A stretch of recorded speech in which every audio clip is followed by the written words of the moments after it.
제 7장. 여호와께서 모세에게 이르시되, 볼지어다, 내가 너를 바로에게 신같이 되게 하였은즉 네 형 아론은 네 대언자가 되리니 내가 네게 명령한 말을 너는 네 형 아론에게 말하고 그는 바로에게 말하여 그에게 이스라엘 자손을 그 땅에서 내보내게 할지니라. 내가 바로의 마음을 완악하게 하고 내 표징과 내 이적을 애굽 땅에서 많이 행할 것이나 바로가 너희의 말을 듣지 아니할 터인즉 내가 내 손을 애굽에 뻗쳐 여러 큰 심판을 내리고 내 군대 내 백성 이스라엘 자손을 그 땅에서 인도하여 낼지라.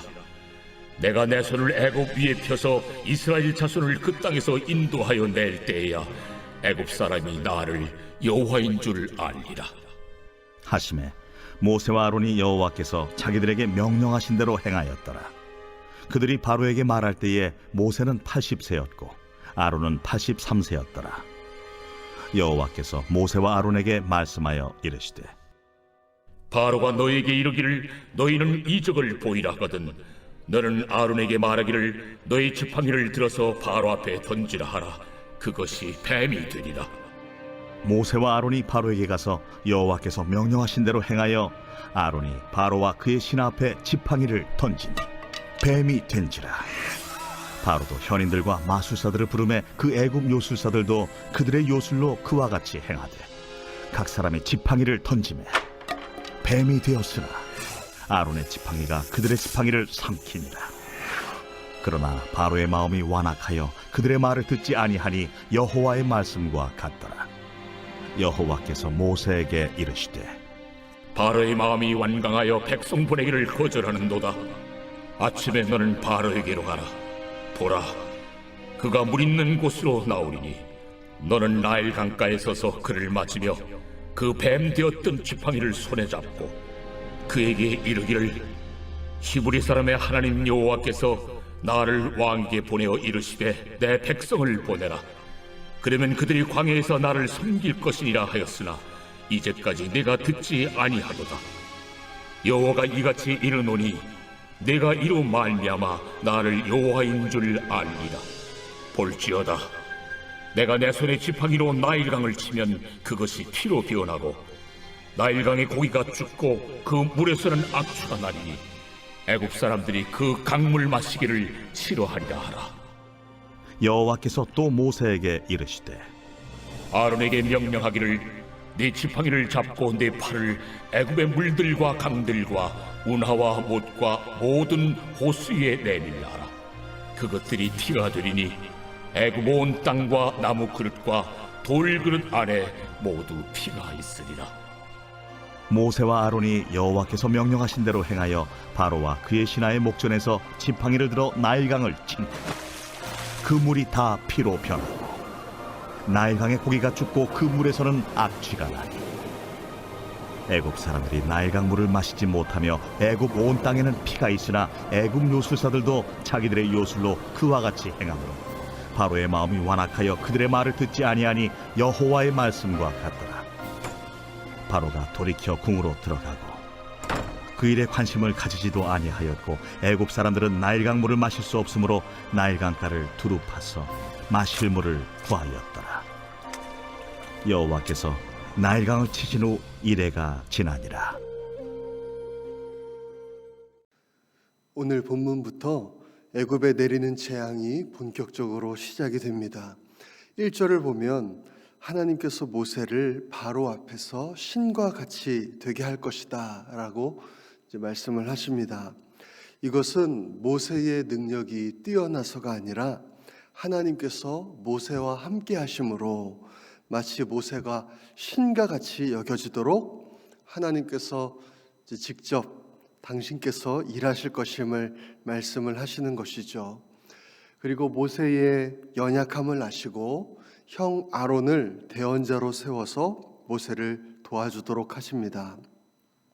하나님께서 직접 애굽에 재앙을 내리시고 또 하나님의 역사를 나타내실 수도 있지만 하나님은 모세와 아론과 같은 연약한 인간을 통해서 일하기로 선택을 하셨습니다.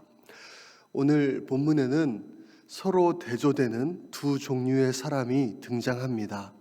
하나님께 완악한 마음을 품었던 바로와 하나님께 순종하여 바로 앞에 나아갔던 모세와 아론입니다.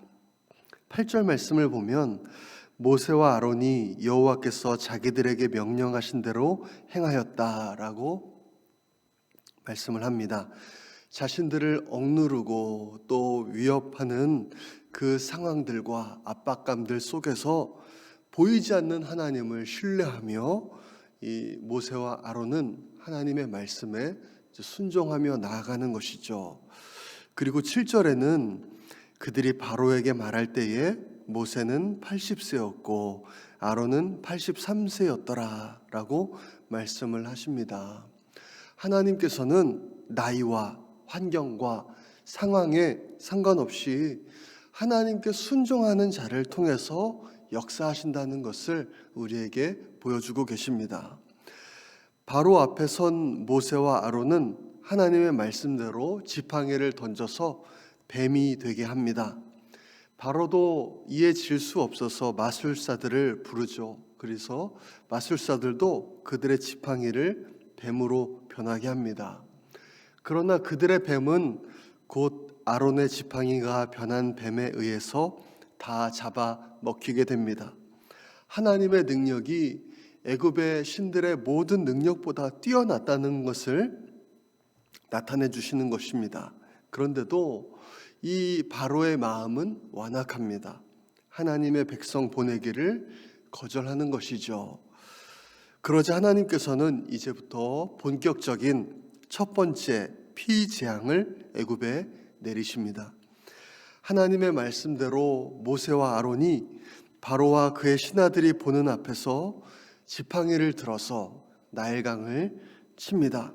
그러자 하나님의 말씀대로 나일강이 피로 변하게 되는 것입니다.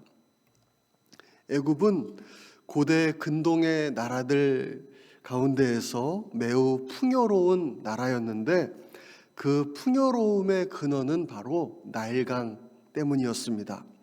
4,000마일이나 넘는 그 긴 나일강이 흐르면서 매우 비옥한 땅을 강 주변에 쌓아 주었고 그 비옥한 땅에서 농사를 지어서 아주 풍족한 생활을 할 수가 있었습니다. 그렇기 때문에 나일강은 애굽 사람들의 삶의 젖줄이며 또 애굽 사람들이 신과 같이 아주 성스럽게 여기는 그런 강입니다. 그런데 자신들에게 생명을 가져다 주고 풍요를 보장하는 신과 같은 나일강을 하나님께서 치시니까 그 나일강이 피로 변하고 또 그곳에 사는 고기들이 죽고 악취가 나게 되는 죽음의 강으로 변하게 되는 것이죠. 이런 재앙은 아마도 바로가 처음 겪어본 그런 재앙이었을 것입니다. 그렇지만 자신의 마술사들도 같은 것을 행하는 것을 보고 바로는 다시 마음이 완악해집니다. 애굽 사람들이 이제 먹을 물이 없어서 나일 강가를 두루 파서 마실 물을 구하게 되는 그런 지경이었는데도 바로는 그 일에 관심도 가지지도 아니하였다라고 오늘 본문은 말씀하고 있습니다. 오늘 본문을 통해서 우리는 하나님의 그 놀라우신 능력을 다시 한번 보게 됩니다. 그리고 그런 놀라운 역사 가운데서도 마음을 완악하게 하는 바로를 보게 되죠. 그리고 또한 수많은 어려움과 자신들이 가진 연약함 가운데서도 하나님의 말씀에 순종하는 모세와 아론을 보게 됩니다. 저희는 하나님 앞에서 정말 모세와 아론 같은 자들로 그렇게 서기를 소망합니다. 어떤 상황 가운데 있다 할지라도 정말 겸손하게 하나님의 말씀을 의지하여 하나님께 순종하시는 오늘 본문의 모세와 아론과 같은 그런 귀한 우리 모든 성도님들 되시기를 간절히 소망합니다. 이 시간에 우리 함께 기도하겠습니다. 이 시간 기도할 때 하나님, 우리가 모세와 아론과 같이 정말 우리 자신의 모습들을 바라보는 것이 아니라 하나님의 능력을 의지하여 하나님의 말씀을 의지하여 정말 순종하는 그런 사람들 되게 하여 주옵소서. 우리 그렇게 기도하기 원합니다. 어려움을 겪고 있는 성도님들과 환우들 위해서 기도해 주시고 또 모든 성도님들에게 구령의 열정을 더하셔서 전도에 힘쓸 수 있도록 우리 함께 기도하겠습니다. 계속되는 교회의 보수공사와 리모델링을 위해서 기도해 주시고 또 미국과 한국 안에 있는 반성경적인 요소들을 모두 제거하시고 오직 말씀으로 돌아가는 미국과 우리 대한민국 될 수 있도록 우리 주여 한번 외치고 기도하겠습니다. 주여